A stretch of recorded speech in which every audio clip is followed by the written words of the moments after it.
கள்ளக்குறிச்சி அரசு மருத்துவமனையிலிருந்து மோகன்ராஜ் நம்மோடு இணைந்திருக்கிறார். அவர் மட்டுமல்ல, விழுப்புரம் மருத்துவமனையிலிருந்து காமராஜ் ஆகியோரும் இணைந்திருக்கிறார்கள். முதலாவதாக மோகன்ராஜிடம் கேட்கலாம். மோகன்ராஜ், கள்ளக்குறிச்சி அரசு மருத்துவமனையில நீங்க இருக்கிறீங்க. அங்க எத்தனை பேர் அனுமதிக்கப்பட்டிருக்கிறாங்க? தற்பொழுது சிகிச்சை பெற்று வருபவர்களுடைய நிலைமை தற்பொழுது எப்படி இருக்கு? மருத்துவர்கள்லாம் என்ன சொல்றாங்க அவர்கள் குறித்து?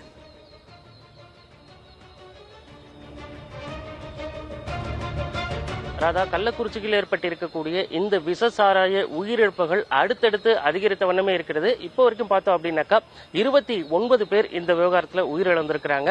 அதாவது உயிரிழந்தவங்க எல்லாம் பார்த்தீங்கன்னாக்கா கருணாபுரம், ஆலம்பூர் உள்ளிட்ட பல்வேறு பகுதிகளை சேர்ந்தவர்கள், சுற்றுவட்டார பகுதியில் இருக்கக்கூடிய கிராமங்களை சேர்ந்தவர்களும் அடுத்தடுத்து இங்கே சிகிச்சைக்காக அனுமதிக்கப்படக்கூடிய ஒரு நிகழ்வு தான் நேற்று காலையிலிருந்து நடந்துகிட்டே இருந்தது. தற்போதைய நிலவரப்படி 107 பேர் சிகிச்சைக்காக வரவழைக்கப்பட்டதில் அதில் 29 பேர் உயிரிழந்திருக்கிறாங்க.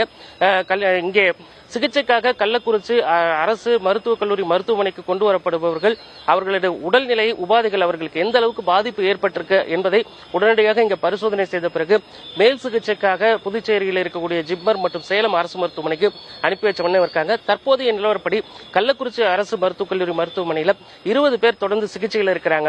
ஏற்கனவே நேற்று இரவு அமைச்சர்கள் ஏவா வேலு மற்றும் மா சுப்பிரமணியம் இந்த பகுதியில் நேரில் வந்து பாதிக்கப்பட்டவங்களையும் அவர்களுக்கு வழங்கப்பட்டு வரக்கூடிய அந்த சிகிச்சை முறைகளையும் பார்வையிட்டாங்க. தொடர்ச்சியாக இவர்களுக்கு தேவையான அனைத்து உதவிகளும் செய்யப்படும் அப்படின்னு அமைச்சர்கள் உறுதியளிச்சிருந்த போதும் கூட இங்கே மருத்துவ உபகரணங்கள், மருத்துவ வசதி உள்ளிட்ட விவகாரங்கள் காரணமாக அவர்களது உடல் உபாதைகளை கருத்தில் கொண்டு அவர்கள் மேல் சிகிச்சைக்காக அனுப்பும் பணியும் நடந்திருக்கு. தற்போது கள்ளக்குறிச்சி அரசு மருத்துவக் கல்லூரி மருத்துவமனையில் உயிரிழந்தவர்களோட சடலங்கள் பிரேத பரிசோதனை செய்யப்பட்டு இன்னும் சற்று நேரத்தில் அவர்களது உறவினர்களிடம் ஒப்படைக்கப்படவிருக்கு. அதே போல சேலத்தில் உயிரிழந்த 4 பேரது உடலும் அங்கேயே மருத்துவ பரிசோதனைக்கு உட்படுத்தப்பட்டு அவர்களது உறவினர்களிடம் ஒப்படைக்கப்படுவதற்கான நடவடிக்கைகளும் எடுக்கப்பட்டு இருக்கு. இந்த நிலையில பார்த்தோம் அப்படின்னாக்கா கள்ளக்குறிச்சி நகர பகுதி முழுவதுமே காவல்துறையினர் ஆங்காங்கே பாதுகாப்பு பணிகளையும் ஈடுபடுத்தப்பட்டு இருக்காங்க. காரணம், எந்த விதமான அசம்பாவிதத்திலும் மக்கள் ஈடுபடக்கூடாது அப்படிங்கிற ஒரு காரணம் தான். ஒட்டுமொத்தமாக இந்த விவகாரம் நேற்று காலையை தொடங்கி இந்த 24 மணி நேரத்தில் பார்த்தோம் அப்படின்னாக்கா 29 உயிர்கள் பலியாகி இருக்கக்கூடிய இந்த சம்பவம் கள்ளக்குறிச்சி மட்டுமல்ல, ஒட்டுமொத்தமா தமிழகத்திலேயே ஒரு அதிர்ச்சியை ஏற்படுத்தி இருக்கக்கூடிய சம்பவமா தான் இருக்கு. இந்த நிலையில தான் இன்னைக்கு தமிழக சட்டப்பேரவை கூட்டம் நடக்கவிருக்கு. இந்த கூட்டத்திலையும் கூட்ட நிகழ்வுகள் முடிவடைந்த பின்னரே முதலமைச்சர் மு க ஸ்டாலின் தலைமையில் உயரதிகாரிகள் மற்றும் அமைச்சர்களோட ஆலோசனை கூட்டம், அதாவது இந்த விவகாரத்தில் அடுத்து என்ன மாதிரியான நடவடிக்கைகள் எடுக்க வேணும் அப்படிங்கிறது குறித்து ஆலோசனையும் நடத்தப்பட இருப்பதாக தகவல் வெளியாயிருக்கு.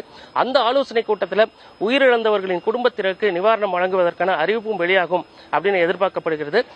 இந்த சூழ்நிலையில பார்த்தோம் அப்படின்னாக்கா ஏற்கனவே நான் குறிப்பிட்டது போல கள்ளக்குறிச்சி நகர பகுதி முழுவதுமே காவல்துறை கட்டுப்பாட்டுக்குள்ள கொண்டு வருவது இப்போ தற்போது காவல் பாதுகாப்பு பணியும் தீவிரப்படுத்தப்பட்டிருக்கு. ராதா, கள்ளக்குறிச்சி அரசு மருத்துவமனையில் இருந்த கள நிலவரங்கள் பற்றி நீங்க சொன்னீங்க. இணைப்பிலே இருங்க.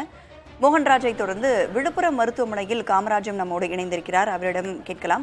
காமராஜ், மோகன்ராஜ் சொல்லும் பொழுது 107 பேர் மருத்துவமனையில் அனுமதிக்கப்பட்டிருந்தாங்க. அதுல 20 பேர் தீவிர சிகிச்சை பிரிவில் இருக்கிறாங்க அப்படிங்கிற மாதிரி சொல்லியிருந்தாரு.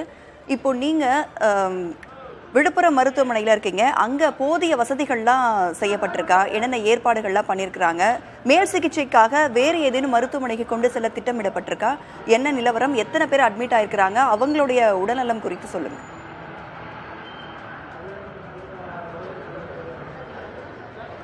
கள்ளக்குறிச்சி மாவட்டம் கருணாபுரத்தில் விஷசாரம் அருந்தி பாதிக்கப்பட்டவர்கள் விழுப்புரம், புதுச்சேரி, சேலம் உள்ளிட்ட பகுதிகளிலிருந்து தீவிர சிகிச்சை பெற்று வருகிறாங்க. இந்த நிலையில விழுப்புரம் முண்டியம்பாக்கம் அரசு மருத்துவமனையில் சதீஷ், சுப்பிரமணியம் ஆகிய இருவர்கள் சிகிச்சைக்காக அனுமதிக்கப்பட்டிருக்காங்க.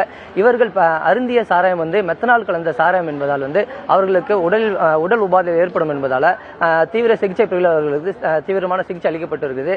இங்க இருக்கக்கூடிய மருத்துவர்களுடன் கேட்டபோது இந்த மெத்தனால் கலந்த சாராயம் குடித்தால் முதற்கட்டமாக சிறுநீரக பாதிப்பு ஏற்படும் என்பதாலும், அது மட்டும் இல்லாம அடுத்தபடியாக கண் பார்வை பறிபோகும் என்பதாலும் அதற்கான சிகிச்சை மேற்கொள்ளப்பட்டு வருகிறது அறிவிக்கப்பட்டு தொடர்ந்து இங்க இருக்கக்கூடிய 2 நபர்களுக்கு தீவிரமான சிகிச்சை அளிக்கப்பட்டு வருகிறது.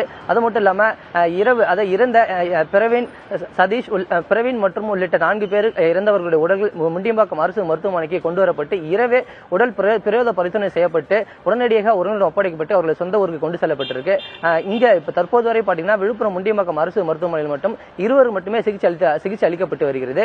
இந்த விசச்சாரம் மருந்து இறந்தவர்கள் சம்பவம் தமிழகத்தில் ஒரு பெரும் அதிர்வலையும் ஏற்படுத்தியிருக்கிறது. இன்னைக்கு அந்த மருத்துவமனையில ஆய்வு பண்றதுக்காக அதிகாரிகள் யாரேனும் வராங்களா? மேலும் மேல் சிகிச்சைக்காக வேறு மருத்துவமனைக்கு கொண்டு செல்ல திட்டமிடப்பட்டிருக்குதா? மருத்துவமனை நிர்வாகம் தரப்புல இருந்து என்ன சொல்றாங்க? அந்த சிகிச்சை எல்லாம் எப்படி நடந்துகிட்டு இருக்கு?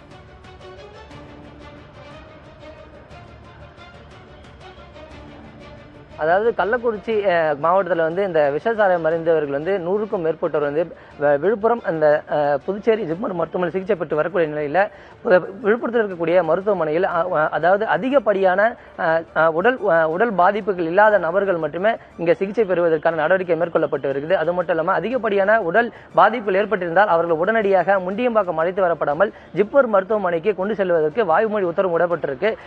உடல் சீரான நிலையில் உள்ளவர்கள் மட்டுமே விழுப்புரத்தில் இருக்கக்கூடிய முண்டியம்பாக்கம் அரசு மருத்துவமனைக்கு கொண்டு வரப்பட்டு சிகிச்சை அளிக்கப்படுவதற்கான நடவடிக்கை மேற்கொள்ளப்பட்டிருக்குது. இங்க இருக்கக்கூடிய இடத்தில் வந்து தீவிர சிகிச்சை பிரிவில் வந்து 2 பேர் அனுமதிக்கப்பட்டு தற்போது வரை சிகிச்சை பெற்று வருகிறார்கள். மேலும் கொண்டு வருவதற்கான வாய்ப்புகளும் இருக்கிறது. விஷச்சாராயம் குடித்து தற்பொழுது வரைக்கும் 29 பேர் உயிரிழந்திருக்கிறாங்க. மேலும் பலர் சிகிச்சை பிரிவில் சிகிச்சை பெற்று வராங்க. அவங்களுடைய நிலவரம் குறித்து சொன்னதற்கு நன்றி மோகன்ராஜ் மற்றும் காமராஜ், இருவருக்கும் நன்றி.